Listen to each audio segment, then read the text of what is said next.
Hey guys, welcome to the Beowulf's Writing Podcast. This is episode 2. By bad podcasters for listeners. FYI, this is still a work in progress, so this is probably not going to be the greatest that you've ever seen, but it should be.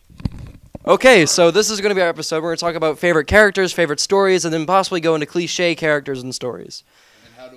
And how to avoid them, especially, because that's really important. Because we were discussing earlier before this cliche characters, and we will go into that. Okay, so starting off, favorite characters. Anybody have a really favorite character they want to mention? Favorite archetype? Right down there.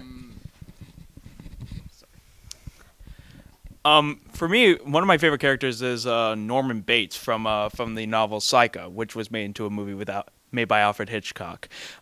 Really, what I like about the character is very much the ambiguity behind him until the end. Really, you don't know who this character is. You don't know if he's insane, a tragic character. You just know one thing. He's horribly, horribly obsessed with his mother, which is actually based off a real person, Ed Gein, who slaughtered women and actually wore their skin as clothing and had a real life. He had a huge infatuation with his mother, which spawned two other characters other than Norman Bates, Leatherface and Buffalo Bill. And so, but really what I like about the character, again, is really his ambiguity and also his creepiness. He really is creepy in the book, and even better in Anthony Perkins' performance in the movie. That's all I have to say, really. Well, speaking of psychological horrors, kind of like that, I really do like characters that have like a mental edge, kind of, or either sociopaths or just Sociopaths aren't the most stable people, let's say. And I really actually I'll save this for when we get to the cliche characters for what I don't like. But so characters like that. Also, I don't know if this is just weird, but I prefer more like adult characters, like teenage to adult, as opposed to like kids in a novel or anything like that. But of course, that's probably just because I'm not reading children's stories on a daily basis. Perhaps I should. But anyway, so characters kind of with a mental edge, and also characters that aren't, complete weenies. Like, I want a character that is actually, like, has some courage or has real emotion, but at the same time isn't a total coward or just someone that wants to avoid being not a terrible human being. So. All right, well, I have a character that I really like. He's actually from a manga, which is like kind of like a comic, except it's Korean. And it's actually manhwa, which is the Korean form of it. And the main character at the beginning of it, he's kind of like this really weak character. He's very wimpy, which you hate. But he sort of has like this supernatural power that's like injected into him by force. And he goes through this very painful process of gaining all these powers that like almost kills him. And then with this newfound power, he kind of, because he's constantly bullied, he's like slowly learning martial arts. And then with this newfound power, he decides, to fight back against the bullies and, fight for justice in a way. Except it's not really for justice because it's kind of like this underground kind of society in a way. And it's not like he fights bad guys. More so he gets chased and he's just trying to kind of like save himself in a way, but not really. Like he protects the ones that he loves. And it's, I think that character aspect of people is actually a very good one to use because it makes him like not selfish, kind of drives the story. And yeah. So you like a character that is selfless, but also at the same time isn't the most powerful or in control and just is kind of fighting for survival at points in the story. Well, in a way, yes, but I really love characters that sort of have no power, and then they're suddenly thrust into all this power that they don't necessarily know what to do with at first. And that works for villains, too. I mean, for villains in that form, too, are also really cool and interesting, because they can be like this creepy little psycho, and all of a sudden they have all this power, and it's not like, I'm going to rule the world, it's kind of, what to do now. I think that's a very interesting concept. I think it's important, like, when you're making a character, to make them really, not really strong, but you got to make them have, like, one weakness or, like, one moment of weakness to make them interesting. Because if they're, like, Superman the entire time, they're not interesting to, like, read about. Because it's like, he did this, he did that, there was no problem at all. She did this, she did that, there's no problem at all. It wouldn't be fun to read. I have to say that I actually like when characters show weakness, but like Cray, I like when they're like really thrust upon all this power. You brought up manga earlier. I have to say that my favorite character of all time is actually from a thing called Guilty Crown. It's it's an anime, people. I love how he can reach inside people and kind of like pull out their hearts, kind of, except in different like forms, like a light that creates darkness, or a double-edged sword, something like that. Not a sociopath that rips people's Okay. No, He's no, not right Kano. here. He's not Kano. I'll hand it back to you in a second. Okay, quick disclaimer. Anime is weird. Just follow with it. Yes. But it's enjoyable. But really, it's amazing, the character development from sane to not quite sane to almost off the edge.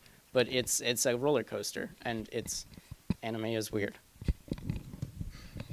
I think now we should probably be getting to favorite stories. If anyone wants to go first, if we want to continue and actually get somewhere with this. I just wanted to say something in case it's been a while. Should we reintroduce the names really quick? It's a quick rundown. My name is Shane. Christopher. Cray. John. Mark Twain, kidding, Kyle. Christopher. Thomas. Christopher 2. I'm not gonna do that. Okay, yeah, our names. Go on. Okay. Wait, what are we going at? Favorite story? Oh, yeah. Story? Okay. So a while back, I was traveling with my cousin, and she told me about this book, I Am Number 4 by Pittacus Lore. And I really didn't think much of it at first, but it wound up... compared to the book. Yes, the movie was really bad, which is another topic we can talk about later, movies versus books. Anyway, back to my story. All right, storing that for later. Yeah. The turned out to be a really good series. I really don't know where I was going with that, other than that's one of my favorite stories. Why do you like it? Oh, I don't know. It's a good mix of everything. It's got some funny parts, not really. I said in the last podcast that I like science fiction. I think I did. And if I didn't, I like science fiction. And so it has alien-like humans that have powers, and that's just something that interests me. And kind of what you were saying, they're all our age, roughly. So, like who was saying? Because people who are listening can't see us. oh yeah. Like I was saying. Set a mind block against his name. And since they're all about our age, we can relate to what they're going through. So that's why I like the book, is some of the reasons. Any other favorite stories? I got one. So my favorite story is a short story, and it's by my favorite author, who's H.P. Lovecraft, which we can talk about things like favorite authors and stuff another time. But anyway, it's a really, really dark story, and it's very morbid, actually, which I love, because that's just something I love, especially in horror. What's the name of the story? The name of it is called The Hound, and essentially it follows, it's kind of like the journal writings of this one gentleman who, it follows him and his partner in crime, I suppose you could say, because they are robbing graves throughout the story, so it's technically a crime. And basically, it's, like I said, it's really dark, and they go and rob these graves, and then this creature starts hunting them for this one amulet that they steal from a grave, and especially what makes it so dark, and this is probably going to spoil the story, but I highly doubt anyone's actually going to go read it, honestly. Don't spoil it. Just leave it be. Just leave it be. Okay, well, key line is the ending is rather dark, as is the entire like undertone of the story. But I just love it because it has like great imagery, and it describes everything, like the house that they live in, their giant collection of like amulets and jewels that they robbed from these graves and stuff, and it's very psychological in the end as well. Well, I really don't have a favorite book because I would get a new one every year. Because every time I read something, I'm like, oh, this is my new favorite. Or like if it's really good, which is 90% of the stuff I read, I find is really good. You have a fickle mind. It's true. I can't choose what my favorite book is. But what I find good in a book is like if it has good quality characters that have good character development, a good plot, and if it has like a good sense of like whatever it's going for, like horror, adventure, if it has a good sense of that, I would find it as a good book. Nice. Well, my favorite short story I've ever read. It's called the Body Ritual of the Nasarema. It's extremely controversial. And Not the Foursquare. So don't go into detail. Yeah, just just Who's it by? it's I'm sorry, I don't remember. My brother read it on English literature. I'm terribly sorry. I'll create links to everything we talk about.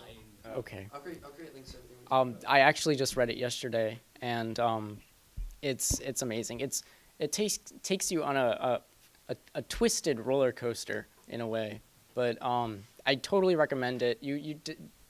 The author is like extremely witty and clever in the way he puts his messages and certain things, but you have to read it. It's an amazing experience. Oh, I'm sorry. I can't really say what my favorite book is because really good books are. I just have way too many good books in my opinion. So, but I can name one of my favorite short stories, which is "Telltale Heart" by Edgar Allan Poe. Really, it's because of. I think it's because of the. I'm trying to remember what the. Well, we can get into this in cliche characters possibly, but the narrator, whom is the unreliable narrator. That's what I was trying to think of. Poe utilizes that in his story, and and the suspense of it all. Really, his amount of detail and repetition of words allows it to have this slow, methodic, creepy pace that works with this underlining tension that works and pays off immensely in the end. And I think it's a wonderful story. And if you want very much the textbook definition of how to make a slow yet tense story, I recommend reading that if you haven't yet. And if you haven't, what are you doing with your life? now that I thought about it for more than 20 seconds, I'd have to say my favorite book is probably the book Thief. Oh, there we go. What? That you picked one. Oh yeah. I'm trying to think of the guy's last name. It's by a Mark, something that starts with a Z, maybe Zenith. I'm trying to think. Well, once again, the link. Yeah, we'll have a link. But I love that.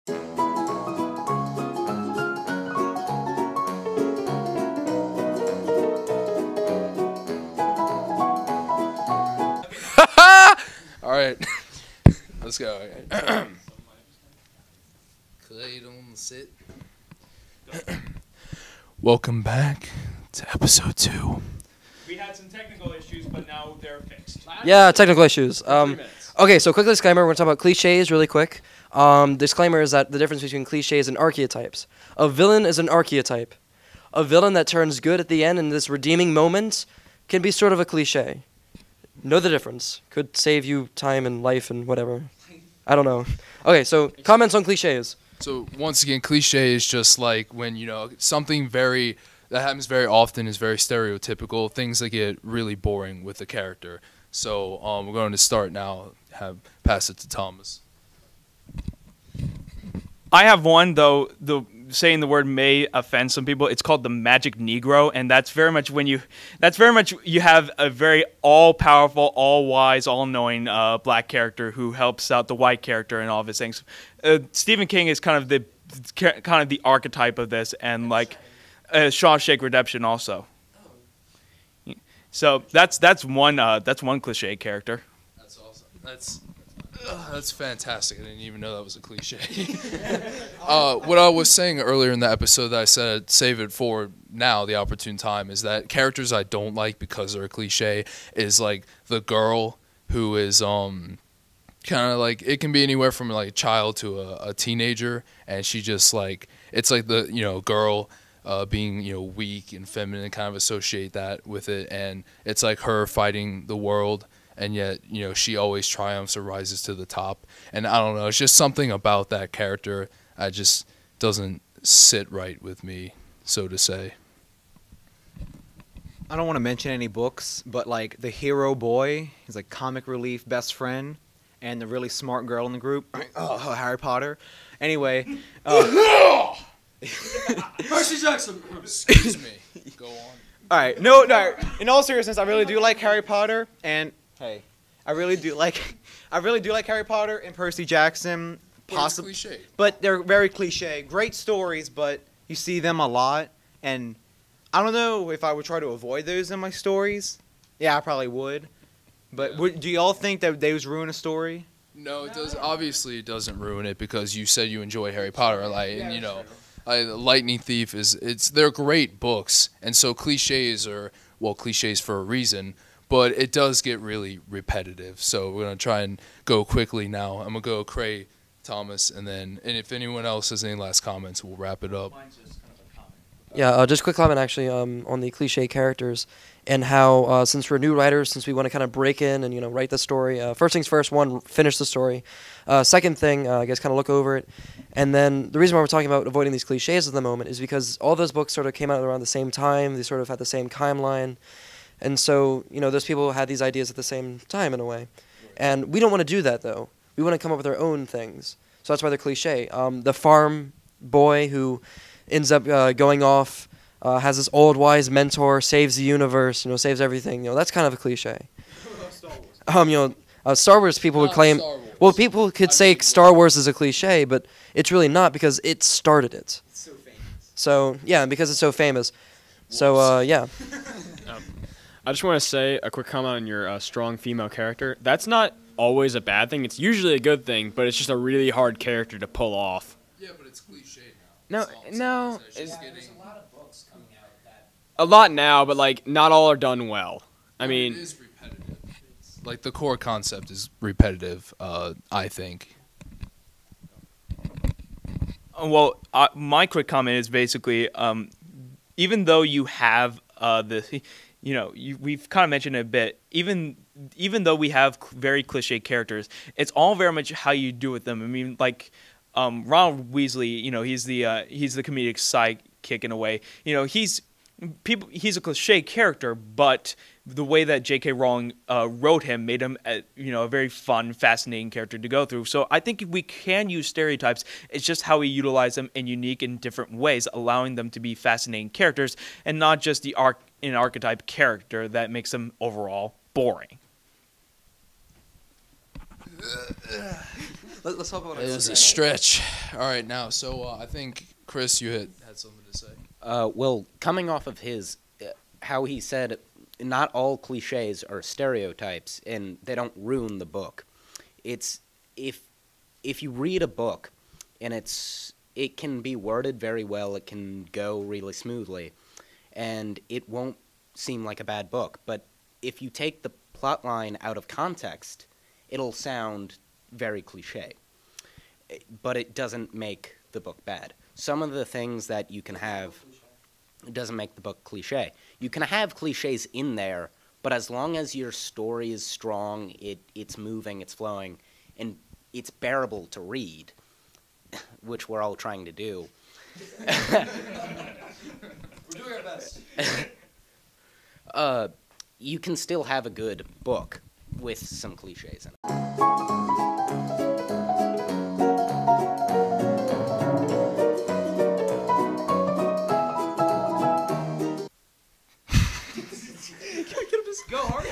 And we're back to episode 2. Again, sorry for the breaks and all the cuts. Now, Okay, quick disclaimer again. This will not be happening most episodes. We're running into issues. This is the way we, this is issues for starting this. And, okay, back to cliches. much difficulties, little battery. Little battery, whatever. wow. All right. So we actually Kyle and I had a conversation just now while we were dealing with our technical issues in the camera about how he kind of disagrees with my cliche that I brought up, which was a weak female character who becomes like independent and very strong, and then succeeds in the end. And so, do you have any comments? I think in recent times it's a little bit cliche, like Hunger Games and Divergent. I'm trying to think of the name. But it's a little bit cliche now, but I think that'll die off soon because it's a hard character to make. I think if you make it that them being the female is not the main point, like if they could be a male, it could still be a good character, then that's how you're supposed to make it. And that just quickly that's my argument, is I think because it's a female character, since females are typically looked down as being, you know, weaker, not to sound sexist or anything, but just being more like, just being more vulnerable in general. And so that if it were a male character, it'd be a little bit different. Maybe the weak female character to strong is a little bit cliche, but I think if you make a strong female character, like as a star, like headstrong or something like that, that's a good way to make a character. Just I agree. she wasn't really headstrong, She was thrust into it for sacrificial purposes. and that's why I don't like the Hunger Games that much. I like the book, don't like Katniss. All right. Once again, disclaiming about the archetype as opposed to cliches. Cliche might be the whole, you know, weak girl becomes a strong girl, you know, ends up defeating everything in the world, you know, ends up conquering or whatever. I don't know. But just having a strong female character isn't necessarily cliche. In fact, that might be necessary for your book. Have a weak character and, you know, have her just be weak the entire time might be necessary. Right, no, yeah. It might be a good red herring too. I mean, obviously, like we discussed earlier, if you can take a cliche and make it your own or change it a little bit at least, then you can still make it a really good book or story. And I think we have to be wrapping up now, right? So wrapping up, thank you guys for joining us today. If anyone is watching this, oh well, or listening, actually. 7 or whatever we are. All right, All yeah. 7 of us. Wait, Aiden, the cameraman. Cameraman. Possibly sees. Okay. Okay. So ending it. We essentially have we have this in a video form. We have this in audio form in case you want to listen to it, like on the road or something. Watching us is a lot more fun. People that are driving are gonna listen to us. I would listen to us.